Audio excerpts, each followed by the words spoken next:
नमस्कार, real estate से जुड़ी तमाम खबरों और जानकारियों के साथ एक बार फिर हाजिर हूँ आपके अपने फेवरेट शो रियलिटी चेक को लेकर। मैं हूँ रामेश्वर मिश्रा। चलिए शो की शुरुआत करते हैं और देखते हैं इसमें क्या है खास। प्रॉपर्टी बाजार की जल्द सुधरेगी हालत। 2016-17 तक कीमतों में 20% तक का उछाल संभव। मौजूदा वक्त में प्रॉपर्टी निवेश पर 5 साल में 50% तक रिटर्न संभव। क्या है इंटीग्रेटेड टाउनशिप और क्यों बढ़ रहा है इसका चलन। डेवलपर्स की संस्था क्रेडाई का कहना है कि प्रॉपर्टी बाजार को जल्द ही मंदी की भूत से निजात मिलेगा। क्रेडाई के मुताबिक 2016-17 तक होम लोन की दरें सिंगल डिजिट में होगी। इससे प्रॉपर्टी की मांग में बढ़ोतरी देखी जाएगी। मांग बढ़ने से प्रॉपर्टी की कीमतों में 20% तक का उछाल संभव हो पाएगा। प्रॉपर्टी बाजार की हालत जल्द सुधरने वाली है। मौजूदा वक्त में रियल एस्टेट सेक्टर आईसीयू में है और इसे जिंदा रखने के लिए बिल्डर अपनी पूरी कोशिशों में जुटे हैं। बिल्डरों का कहना है कि 20 साल के रियल एस्टेट के दौर में ऐसा वक्त नहीं आया जब बिल्डर अपनी पूरी कोशिशों के बावजूद रियल एस्टेट को जिंदा रखने में कामयाब नहीं हो पा रही है। एक तरह से बिल्डरों ने साम दाम दंड भेद की नीति भी अपना चुके हैं। बावजूद इसके प्रॉपर्टी बाजार का हाल जस के तस बना हुआ है। जो दबाव है, जैसे एडिशनल कॉम्पनसेशन का दबाव है, इंटरेस्ट का दबाव है, तो जो आने वाले प्रोजेक्ट्स हैं उस पर थोड़ा फर्क पड़ सकता है। लेकिन वो भी डिपेंड करता है कि डिमांड कितना है। अगर डिमांड ही नहीं हो तो आप प्राइस कुछ भी बढ़ा लें, उससे क्या फ़र्क पड़ता है। लेकिन डिमांड अब आने लगे हैं बाज़ार में, जो सेंटिमेंट बेहतर हुआ है उसके कारण आने लगे हैं। और डेवलपर को जो फिलर है, जो गैप है कैश फ्लो का, वो अब फिनेंशियल इंस्टीट्यूशन भी देने के लिए तैयार हो। लेकिन अब प्रॉपर्टी बाजार अपने इस मंदी के दौर से उबरने वाला है। डेवलपर्स की संस्था क्रेडाई के मुताबिक रियल एस्टेट मार्केट में वित्त वर्ष 2016-17 से सुधार की उम्मीद की जा रही है।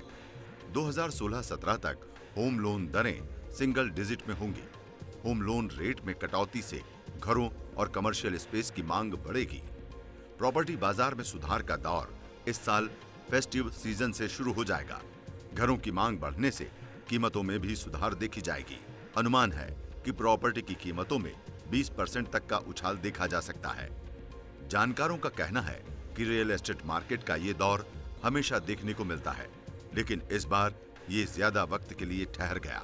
देखिए, मैं जैसा कह रहा हूं कि आपको जो प्राइस चेक हमेशा होती है उसमें 4 से 6 महीने का समय लगता है।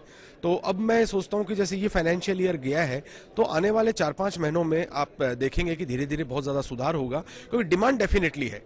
डिमांड कहीं नहीं गई है। जहां हम बात कर रहे हैं 6 करोड़ हाउसेस की जरूरत है, तो डिमांड तो कहीं नहीं गई है। अब हमें ये चीज देखनी है कि हम जो कस्टमर को चाहिए वो बना रहे हैं, नहीं बना रहे हैं। हमें हमारे प्रोडक्ट्स को साइंटिफिकली डिजाइन करना पड़ेगा। प्रॉपर्टी बाजार की हालत खराब होने से बिल्डरों की स्थिति भी खराब है। इन्हें जबरदस्त कैश क्रंच की स्थिति से रूबरू होना पड़ रहा है। इसी वजह से प्रोजेक्ट्स बनने की रफ्तार भी धीमी है। जानकार मानते हैं कि स्थिति में सुधार के साथ प्रोजेक्ट बनने की रफ्तार भी बढ़ेगी और नए लॉन्चेस भी देखने को मिलेंगे। रियल एस्टेट मार्केट का बुरा हाल है और प्रॉपर्टी की कीमतें अपनी निचली स्तर पर है। प्रॉपर्टी गुरुओं की राय है कि जो इस मार्केट से अच्छे रिटर्न की तलाश कर रहे हैं वो सेकंड होम या फिर दूसरी प्रॉपर्टी में निवेश कर सकते हैं, क्योंकि प्रॉपर्टी विशेषज्ञों का कहना है कि 5 साल तक अगर इस इन्वेस्टमेंट को रोका जाए तो उस पर 50% तक का रिटर्न मिल पाना मुमकिन हो पाएगा। अगर आप रियल एस्टेट निवेश पर बेहतरीन रिटर्न पाने के लिए सही वक्त की तलाश कर रहे हैं तो मौजूदा वक्त से बेहतर आपको दूसरा वक्त नहीं मिलने वाला है। रियल एस्टेट कंसल्टेंसी फर्म और डेवलपर्स का कहना है कि इस समय प्रॉपर्टी की कीमतें टूटी हुई हैं। साथ ही अगर आप बिल्डर्स पर थोड़ा बहुत कीमत कम करने का भी दबाव बनाते हैं तो उसमें भी गुंजाइश है। तो अगर आप निवेश पर 50% तक का रिटर्न चाहते हैं तो मौजूदा वक्त आपके लिए माकूल है। प्रॉपर्टी विशेषज्ञों का कहना है कि निवेशकों के लिए निकट भविष्य में मौजूदा वक्त जैसा दोबारा नहीं मिलेगा। इसलिए ये कंसोलिडेशन है, बहुत सप्लाई है। हाँ, बहुत अगर सप्लाई है तो रेट अपने आप में एक जगह पे स्थिर है।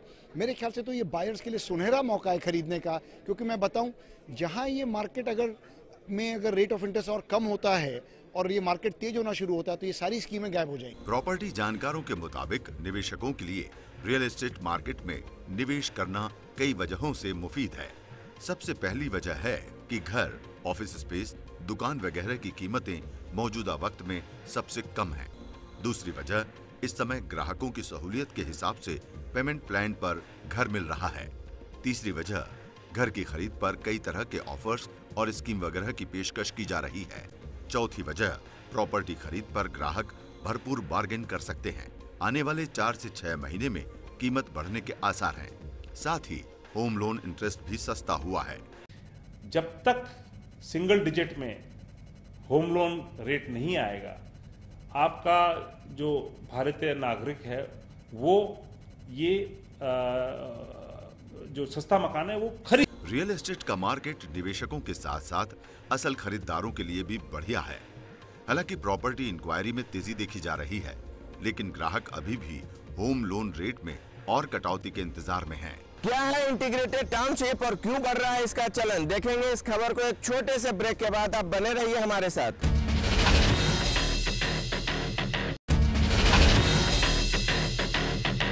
Welcome back. रियलिटी चेक में आपका स्वागत है।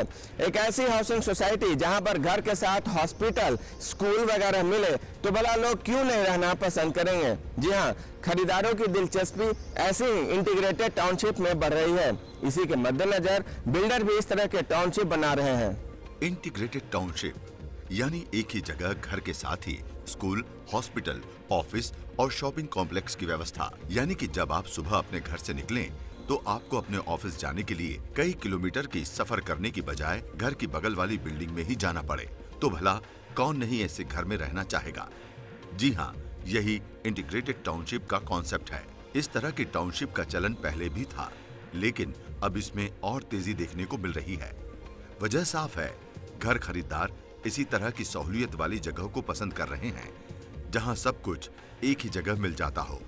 इसी के मद्देनजर बिल्डर्स भी इंटीग्रेटेड टाउनशिप बनाने पर ज्यादा जोर दे रहे हैं। Integrated township is again one more concept that is very much required in our Indian context, क्योंकि जब walk to work और उसके साथ सोशल इंफ्रास्ट्रक्चर, एजुकेशन इंस्टीट्यूशन, मकान साथ हैं, तो उतना ट्रैफिक आपके सड़क पे कम हो जाएगा, उतना सड़क का यूजेज कम हो जाएगा, उतना आपका दबाव इंफ्रास्ट्रक्चर पे कम होएगा।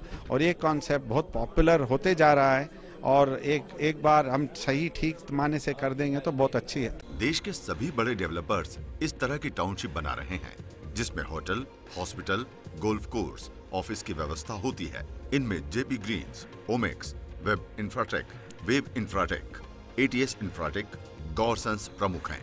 हालांकि इस तरह के प्रोजेक्ट वही डेवलपर बना सकता है जिनके पास एक ही जगह पर 100-120 एकड़ जमीन हो। साथ ही इस तरह के प्रोजेक्ट में फ्लैट की कीमत आम प्रोजेक्ट के मुकाबले ज्यादा होती है। इसके बावजूद इंटीग्रेटेड टाउनशिप की मांग हमेशा से रही है। देखिए, बहुत फ़ायदा होता है। जो एक ग्रुप हाउसिंग, एक छोटा सा मकान होता है, वो बिल्कुल उसमें कंक्रीट होता है और बहुत थोड़ी सी ग्रीनरी होती है। लेकिन जहाँ टाउनशिप की बात करें तो वहाँ पे हर चीज़ आपके पास अवेलेबल होती है, चाहे कमर्शियल हो, चाहे स्कूल, बच्चों के स्कूल की बात हो, खेलने की जगह हो, ग्रीनरी हो, ओपन स्पेसेस हो।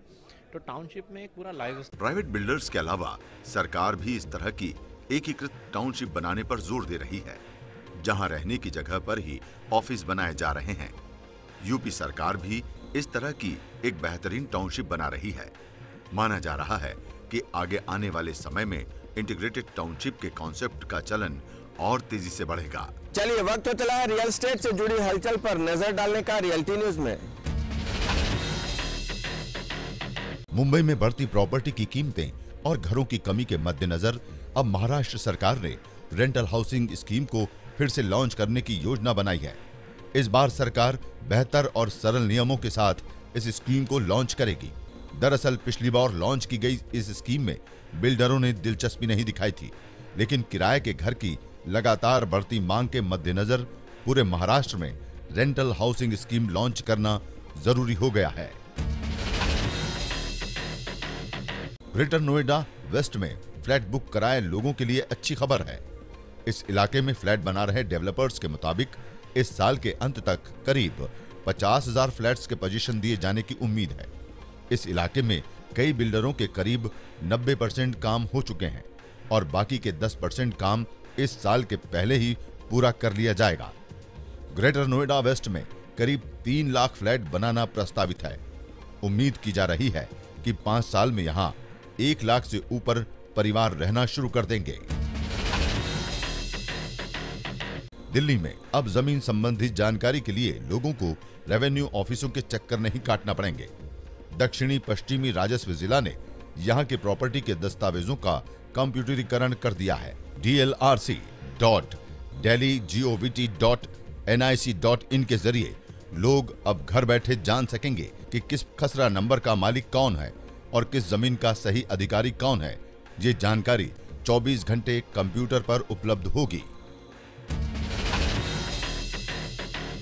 फ्लैट के पोजीशन में देरी झेल रहे बायर्स के लिए ये खबर है। National consumer dispute redressal commission का यूनिटेक को अपने बायर्स को अपार्टमेंट डिलीवर करने में देरी के एवज में 12% सालाना की दर से मुआवजा देने का निर्देश देश भर में कई अन्य होम बायर्स एसोसिएशंस के दायर किए हुए इसी तरह के मामलों में मिसाल बन सकता है। यूनिटेक के गुड़गांव के प्रोजेक्ट्स में से एक के लिए कमीशन ने ये फैसला सुनाया था।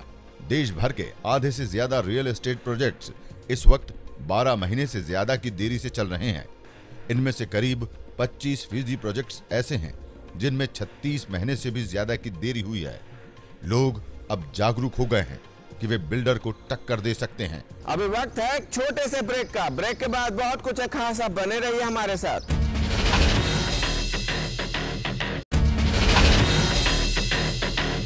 Welcome back. रियलिटी चेक में आपका स्वागत है। चलिए वक्त हो चला है आपके भेजे सवाल और उन पर हमारे एक्सपर्ट की राय जानने का। इस समय इंटीग्रेटेड टाउनशिप का प्रचलन बढ़ रहा है, इसके क्या फायदे हैं? मनीष, ग्रेटर नोएडा। देखिए, इंटीग्रेटेड टाउनशिप तो पिछले 5-10 साल से मार्केट्स में चल रहे हैं और integrated township is not an easy thing. एक तो आप अगर बहुत जल्दी लैंड रिलीज़ करेंगे तो लेवरेज्ड वैल्यू काफ़ी नहीं मिलेगा और वहाँ पे वैल्यू बढ़ेगा मगर डेवलपर को फ़ायदा नहीं होगा और ना ही निवेशक को फ़ायदा होगा। इसीलिए इंटीग्रेटेड टाउनशिप्स स्लोली ही डेवलप होते हैं, फेजेस में डेवलप होते हैं और ये पिछले 10-15 साल से तो है मार्केट में। आज क्योंकि लैंड इज़ एन इशू और लैंड निकालने में काफ़ी एग्रीगेट करने में काफ़ी इश्यूज हैं because of all the land acquisition problems. Developer के पास इतना बड़ा लैंड पार्सल अभी नहीं है, इसीलिए जो है वो रिलीज़ कर रहे हैं। मगर ऐसे न्यू प्रोजेक्ट्स तभी आ सकते हैं जब इंटरवेंशन होगा, प्लान्ड इंटरवेंशन होगा, इकोनॉमिक कॉरिडोर्स बनेंगे। और मुझे ये लगता है कि अगर आप इंटीग्रेटेड टाउनशिप में ले, देयर आर मेनी एडवांटेजेस। पूरे टाउनशिप में आपका वॉक टू वर्क कॉन्सेप्ट वगैरह हो सकता है। In the absence of developers having so much land, ये होता है कि एक कॉरिडोर पे, जैसे एक ट्रांसपोर्ट कॉरिडोर पे, जैसे NH24 हुआ, NH58 हुआ, NH8 हुआ, यहाँ पे जो डेवलपर्स एक साथ मिल जाते हैं, एक कंटिगुअस डेवलपमेंट होता है, काफ़ी सारी फैसिलिटीज़ शेयर्ड हो जाती है and it masquerades like a integrated township। इसमें यूज़र्स को काफ़ी फ़ायदा होता है क्योंकि हॉस्पिटल, स्कूल्स, एंटरटेनमेंट सेंटर्स वगैरह शेयर्ड हो जाती हैं। मगर with in an integrated complex वो सब एक ही डेवलपर मैनेज करता है, उसी में फ़ायदा। दिल्ली में लैंड पुलिंग पॉलिसी आने से क्या घरों की कीमतों में कमी आएगी और सप्लाई भी बढ़ेगी? Rohit, Delhi. Land pulling policy में जो सहमति मिली है, इससे एक होप जागा है कि ये ठीक से इम्प्लीमेंट होगा। अभी भी DDA vice chairman recently Magicbricks में आए थे, उन्होंने भी कहा है कि बहुत अर्ली है, इन्वेस्टर्स को अभी नहीं रिटेल इन्वेस्टर्स को अभी नहीं घुसना चाहिए क्योंकि इसमें आपको अभी पूरा प्लान नहीं पता, लेआउट कहाँ होगा, फैसिलिटीज़ कहाँ होंगे। एक ब्रॉड आउटलाइन आया है मगर पूरा प्लान अभी डिटेल्ड नहीं है। जब तक ये नहीं होता छोटे निवेशक को नहीं घुसना चाहिए, मगर लॉन्ग टर्म में दिल्ली के लैंड समस्याओं के लिए ये एक समाधान हो सकता है। दिल्ली में 24-25 लाख रुपए में फ्लैट बनने की उम्मीद है, इससे क्या एनसीआर का भार कम होगा? पंकज, नोएडा। देखिए एनसीआर में एक यूनिक पोजीशन है। अगर आप गुड़गांव लें, नोएडा लें, जहां गाजियाबाद लें, most of the bulk of the surplus जो दिल्ली में जिनको मकान नहीं मिल रहा है वो यहीं पे गए हैं, गुड़गांव, नोएडा और गाजियाबाद। मगर ये एक इंटीग्रेटेड मार्केट बाय इटसेल्फ हो चुका है। तो जब दिल्ली में ये प्रोजेक्ट्स आए, इतने सारे मकान आएंगे, क्या एनसीआर पे भार बढ़ेगा या घटेगा, ये तो वक्त ही बताएगा। बट ये है कि everybody will have something in near his workplace। अगर आप दिल्ली में काम कर रहे हैं और आपको लगता है कि दिल्ली आपके लिए राइट प्लेस है, तो यहाँ पे आज की तारीख में बहुत एक्सपेंसिव अपार्टमेंट्स मिल रहे हैं। आपके बजट में मिलना बहुत मुश्किल है, और जहाँ मिलता है वहाँ प्राइस, वहाँ क्वालिटी ऑफ लाइफ नहीं है। एक इंटीग्रेटेड डेवलपमेंट लैंड पूलिंग की वजह से जो आएगा, उसमें दिल्ली में मध्यम वर्ग के जो लोग हैं या लोअर मिडिल क्लास जो लोग हैं, उनके लिए गुड क्वालिटी, मॉडर्न फैसिलिटीज़ और वेल प्लान्ड एरियाज बनने की संभावना है। मगर क्या गुड़गांव के जितने भी निवासी हैं वो वापस दिल्ली आ जाएंगे? आई डोंट थिंक सो, क्योंकि गुड़गांव में अपना ड्राइवर है, वहाँ पे कॉर्पोरेट्स इतने आ चुके हैं, जो लोग वहाँ रहते हैं और वहाँ काम करते हैं वो वहाँ से इतनी जल्दी नहीं हिलेंगे। यही हाल नोएडा का है, नोएडा में भी अपना इकोनॉमिक ड्राइवर है। इसीलिए ये एक बहुत इंटरेस्टिंग मार्केट है। ये कैसे प्ले होगा ये तो वक्त ही बताएगा, मगर बहुत interesting stage of the market है। क्या NH24 के चौड़ीकरण से प्रॉपर्टी पर भी असर पड़ेगा? भुवन, गाजियाबाद। रोड वाइडनिंग की वजह से वहाँ पे ईज ऑफ ट्रैवलिंग होगा, जिससे आप अगर ट्रैफिक जैम्स में बहुत ज़्यादा फंसते हैं वो आपके लिए ईज हो सकता है। उससे डायरेक्टली प्रॉपर्टी मार्केट्स बढ़ेंगी ये मैं नहीं कह सकती। मैं यही कह सकती हूँ कि जहाँ पे कंज्यूमर को कन्वीनियंटली पहुँचने का रास्ता आप साफ कर देंगे, वहाँ पे इवेंचुअली प्रॉपर्टी प्राइसेस बढ़ते हैं। ये नहीं कि आज रोड वाइडन हुआ कल वैल्यूज़ बढ़ी। But more than anything else, I think values से ज़्यादा आपको ये देखना चाहिए कि लाइफस्टाइल और कन्वीनियंस काफ़ी बढ़ेगा। इसकी वजह से मुझे लगता है सबसे पहले इम्पैक्ट रेंटल मार्केट्स पर आएगा। चलिए, वक्त तो चला है आपसे विदा लेने का। उम्मीद करते हैं कि रियलिटी चेक का ये एपिसोड आपको पसंद आया होगा, लेकिन इस प्रोग्राम को और कैसे उम्दा बनाया जाए इसके लिए आप हमें जरूर लिखें। एक बात और, अगर आप बिल्डर के रवैये से परेशान हैं या फिर रियल एस्टेट से जुड़ी कोई भी समस्या हो तो हमें लिखना ना भूलें। हमारा एड्रेस है rcup@etv.co.in। आप हमारे साथ फेसबुक पर भी जुड़ सकते हैं। तो चलिए दीजिए रियलिटी चेक की टीम को इजाजत। अगले हफ्ते हम फिर मिलेंगे कुछ नई जानकारियों के साथ। तब तक के लिए नमस्कार।